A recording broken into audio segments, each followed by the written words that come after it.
More than 9 million soldiers, sailors, and airmen were killed in the First World War. A further 5 million civilians are estimated to have perished under occupation, bombardment, hunger, and disease.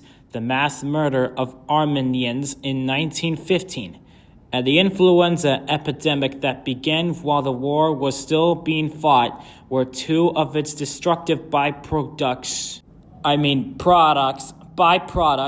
The flight of Serbs from Serbia at the end of 1915 was another cruel episode in which civilians perished in large numbers. So too was the Allied naval blockade of Germany, as a result of which more than 750,000 German civilians died. You are dead! Not a big surprise! Two very different wars were fought between 1914 and 1918. The first war was a war of soldiers, sailors, and airmen, of merchant seamen and civilian populations under occupation, where individual suffering and distress were on a massive scale, particularly in the front line trenches.